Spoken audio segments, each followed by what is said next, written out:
Hi, ಎಲ್ರಿಗೂ ನಮಸ್ಕಾರ. ನಾನು ನಿಮ್ಮ ಮಹಾಲಕ್ಷ್ಮಿ. ನಾಳೆ ಒಂದು ಮುಖ್ಯವಾದ ದಿನ. ಏನು ಅಂತಂದರೆ, ನನ್ನ ದೊಡ್ಡ ಮಗನ 17ನೇ ವರ್ಷ ತುಂಬಿ 18ನೇ ವರ್ಷಕ್ಕೆ ಬೀಳ್ತಾ ಇರುವಂಥ ಹುಟ್ಟಿದ ಹಬ್ಬ. ಸೊ ಇವಾಗ ಅವನಿಗೋಸ್ಕರ ನಾನು ಮತ್ತು ನನ್ನ ಚಿಕ್ಕ ಮಗ ಬಟ್ಟೆ ತರೋದಕ್ಕೆ ಹೋಗ್ತಾ ಇದ್ದೀವಿ. ಸೊ ಯಾವ ಬಟ್ಟೆ ತಗೋತೀವಿ ಅಂತ ಬನ್ನಿ ತೋರಿಸ್ತೀನಿ. ಒಬ್ಬ ತಾಯಿಗೆ ತನ್ನ ಮಕ್ಕಳು ಹುಟ್ಟಿದ ಹಬ್ಬ ಅಂದರೆ ಅದೊಂಥರ ನಿಜವಾಗ್ಲೂ ಹಬ್ಬನೇ. ಸೊ ನಾವು ಸೀದಾ ಮನೆಯಿಂದ ಸ್ಟುಡಿಯೋಗೆ ಹೋದ್ವಿ. ಅಲ್ಲಿ ಯಾಕೋ ಯಾವ ಬಟ್ಟೆನೂ ನನಗೆ ಇಷ್ಟ ಆಗಲಿಲ್ಲ. ಈ ಕಿವಿಲಿ ಗುಗ್ಗೆ ಪಗ್ಗೆ ಇದ್ರೆ ನೀಟಾಗಿ ಕೇಳೋದೇ ಇಲ್ಲ. ಏನಂದೆ, ಇನ್ನೊಂದ್ಸಲ ಹೇಳು. ನಂಗೆ ಯಾವ ಬಟ್ಟೆನೂ ಇಷ್ಟ ಆಗಲಿಲ್ಲ ಅಂದೆ. ಸೊ ಬಟ್ಟೆ ಬೇರೆ ಕಡೆ ತೊಗೊಳ್ಳೋಣ ಅಂತ ಹೇಳಿ ಸ್ವೀಟ್ಸ್ ತೊಗೊಳ್ಳೋಣ ಅಂತ ಅಲ್ಲಿಂದ ಹೊರಟ್ವಿ. ಅಲ್ಲಿ ಜಾಮೂನ್ ನೋಡಿ ನನಗೆ ಒಂದು ವಿಷಯ ನೆನಪಿಗೆ ಬಂತು. ಈ ಬದುಕು ಜಾಮೂನಿನ ಹಾಗೆ ಸಿಹಿ ಆಗೋಕ್ಕೆ ತುಂಬ ಹಂತಗಳಲ್ಲಿ ತುಂಬ ಹದವಾಗಬೇಕಾಗತ್ತೆ. ಹಿಟ್ಟಿನ ರೀತಿ ಇದ್ದಂಥದ್ದು ಕಲಸಿ ಮುದ್ದೆ ಆಗುತ್ತೆ. ಆ ಮುದ್ದೆ ಉಂಡೆಗಳಾಗುತ್ತೆ.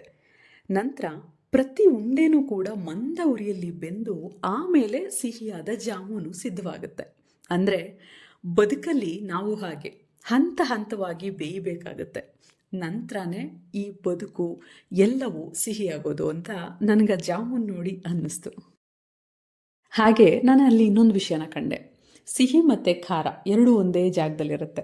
ಹೇಗೆ ನಮ್ಮ ಬದುಕಲ್ಲಿ ಸುಖ ಮತ್ತು ದುಃಖ ಎರಡೂ ಇರುತ್ತೋ ಹಾಗೆ.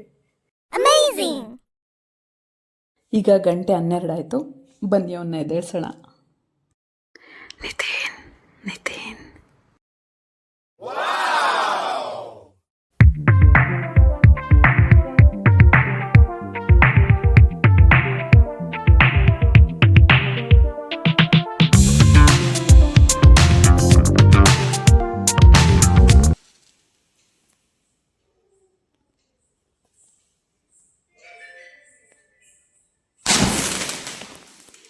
Happy birthday to you, happy birthday to you, happy birthday to you Nitin, happy birthday to you.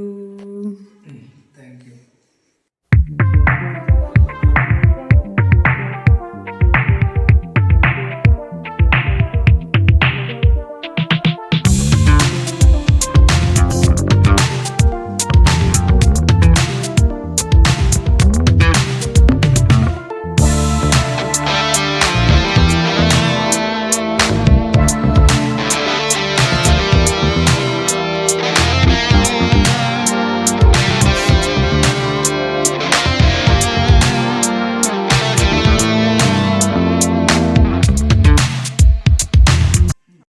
So cake cutting ಎಲ್ಲ ಆಯಿತು. ಸ್ನಾನ ಮಾಡಿಕೊಂಡು ಬರ್ಡೇ ಬಾಯ್ ರೆಡಿಯಾದ, ದೇವರಿಗೆ ದೀಪ ಹಚ್ತಾ ಇದ್ದಾನೆ. ಜೀವನದಲ್ಲಿ ನಮ್ಮನ್ನ ಕಾಡಿಸೋದಕ್ಕೆ, ನಮಗೆ ಕಷ್ಟ ಕೊಡೋದಕ್ಕೆ ಅಂತ 1000 ಜನ ಇದ್ದರು, ನಮ್ಮನ್ನು ಕಾಯೋದಕ್ಕೆ ಅಂತ ದೇವರೊಬ್ಬ ಇದ್ದೇ ಇರ್ತಾನೆ ಅನ್ನೋದು ನನ್ನ ನಂಬಿಕೆ. ಆ ನಂಬಿಕೆನೇ ನಮ್ಮನ್ನ ಇವತ್ತಿಗೂ ಬದುಕಿಸಿದೆ ಅಂತ ನಾನು ಅಂದ್ಕೊಂಡಿದ್ದೀನಿ. ಹಣ ಇಲ್ಲದೇ ಇದ್ದವನು ನಿಜವಾಗ್ಲೂ ಬಡವ ಅಲ್ಲ, ಸ್ನೇಹಿತರು ಇಲ್ಲದೇ ಇದ್ದವನೇ ನಿಜವಾದ ಬಡವ. ಈ ಮಾತು ನನಗೆ ಇವ್ರನ್ನ ನೋಡಿ ಅನ್ನಿಸ್ತು. ನಿಜವಾದ ಸೆಲೆಬ್ರೇಷನ್ ಈಗ ಸ್ಟಾರ್ಟ್ ಆಗುತ್ತೆ. ಬನ್ನಿ ನೋಡೋಣ.